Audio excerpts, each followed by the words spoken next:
Hulk Hogan making a WWE return, brother, plus the latest on a major SmackDown change and a SmackDown star injury update for you. It's all in the Cultaholic wrestling news right now.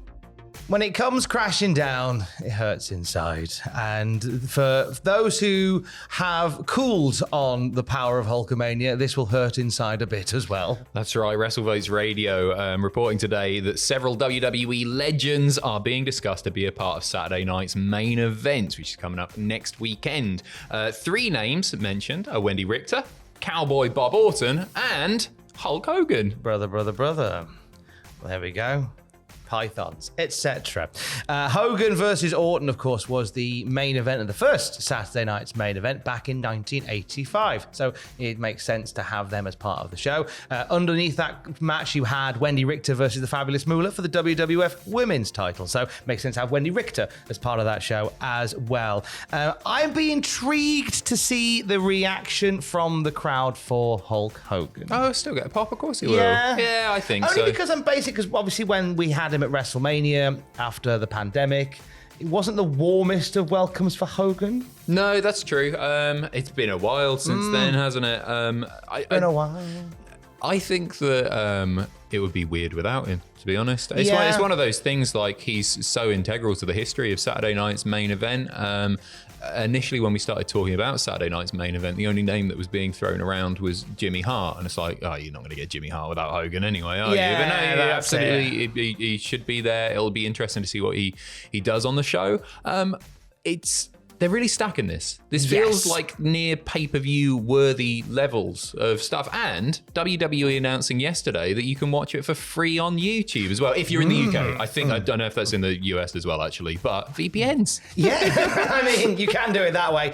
Interesting decision to put it on YouTube over here. Yeah, it's cool, isn't it? I love it. I'm really, really hyped for it. I'm going to be doing live reactions to it on the night. We've already got 4 matches announced for Saturday night's main event. We've got the tournament finals to crown the first ever WWE Women's United States champion. The women's world title is on the line. Liv Morgan defending against Io Sky. The world title is on the line as Gunther takes on locker room leader Finn Balor. Yeah, lots of love for Finjamin Balor. And a WWE title match pitting Cody Rhodes against Kevin Owens. And that has been a lovely story that's been bubbling away since Bad Blood. Loved it. I think they'll probably crack on with it until the Rumble. He seems like a great Rumble opponent for Cody as well. But I think we'll still get a pretty clean finish on this one. Do you reckon? Do you think Cody beats Kev? I think we'll have a conclusive finish. Maybe clean was the wrong word there. Maybe clean was the wrong word there. But I do think it'll carry on until the Rumble. That said, the Rumble this year, early February. Yeah, we've got ages, haven't we? I don't see Kevin taking a pin again, because this would be, I think we're into double digits nearly of title matches that he's had where he's lost.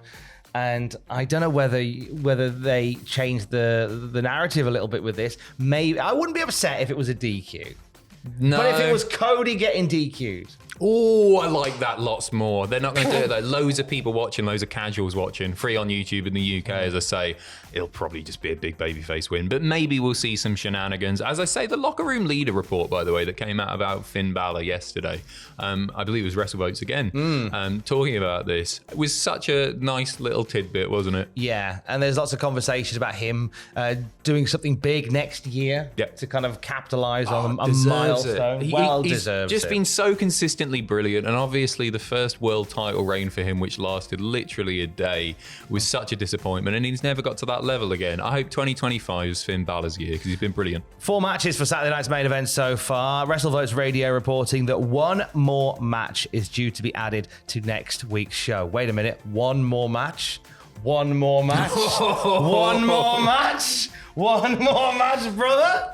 Do bloody Mania. Do the salt in the eyes again. Hogan pins Cody. Why the hell not? Yeah, Kev should win the title, and as Cody's coming down the ramp, it should be Hogan that comforts him. You okay, brother? And Cody going, go get him. In fact, evil Canadian foreigner Kevin Owens. Do it in Finn Gunther again. Have Finn win. Have it last less than a day this time around. Oh, Hogan. I thought it was just Hogan might beat Gunther. That too. That too, of course.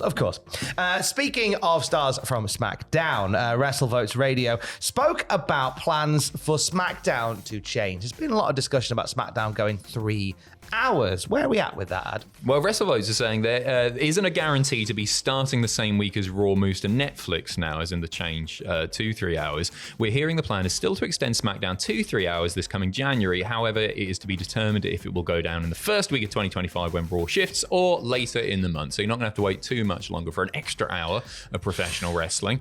It's a lot, isn't there? There's a lot of wrestling. No, you know what? If they're going to make the change to 3 hours on SmackDown, I'd like them to do it now while the product is so hot. Yeah. And I think the other thing that they've got on SmackDown is that often the Bloodline takes up like a third of that show. This will give other people on the roster, on the SmackDown side of things, a chance to shine when like Bloodline are getting half an hour at least each week. That's a good call, actually. It will allow a little bit of breathing room outside of Bloodline. Or will the Bloodline segments go longer? No. The Bloodline segment's now going an hour each No, time. there are people that aren't utilised on a weekly basis who it'd be nice to see a little bit more of, and maybe turn hour 3 into the Giovanni Vinci hour. We haven't seen him in a while. Hi, I'm Giovanni Vinci, and welcome to the Giovanni Vinci Hour. First, should children be armed? It's a chat show. I'd love that for an hour. Ratings right through. You know what? Be the most popular man on television, and you will be the most popular man in your house if you take full advantage of the Cultaholicshop.com Black Friday sale just in time for Christmas. We are into the embers of the Black Friday sale event at Cultaholicshop.com. 15% off legacy items, 50% off everything else. Bargains all round, Adam. Yeah, right. No code needed. No, it's go. You've only got a couple of days. Get on it quick. There are 3 Barry the Sharks left, and they are half price right now. Get them in. Surprise your friends, amuse your enemies. Call in now, call in later. Colin Farrell, Colin Mockery. And the 3 Faces of Pacitti wrestling buddies waiting for you there as well. Half off. We got loads of those, way more than 3. So No, there's only 2 left. Only 2 left. Get them now, or Can't the give 'em world away. ends. Get them now. Have those Pacitti thrice, like sausage rolls thrice, Pacitti thrice, staring at you whilst you open all that Christmas lingerie. They were cheap. 50% off. They were cheaper if we bought loads of them. So. I was more popular 2 years ago. Right. Cultaholic.com. Black Friday sale. Get in there. And you know what? You don't even need a code. No. I know how busy we are as housewives. Let's move on. SmackDown star Don't injury need a update. code. 2 weeks ago, Jade Cargill, of course, was written off WWE TV following an attack by God knows who. Somebody who needed a code for a Black Friday sale, I'd say. Her Horrible status. person. Her status has been a mystery as of late, with some outlets reporting that the whole thing is merely an angle, and then some others reporting that Cargill is legit hurt and could be out of action for up to a year, some places have said. But we have got an update on this. Yeah, Fightful Select reporting that whilst they don't have a timetable for Jade Cargill's return, she was internally listed on the injured list. Those Fightful spoke to said that she claims that she is injured, but we've not heard specifics on the actual injury. I know on socials, WWE gave like a litany of injuries that she suffered from, covered the gamut of injuries basically. So we don't quite know exactly what injury it is.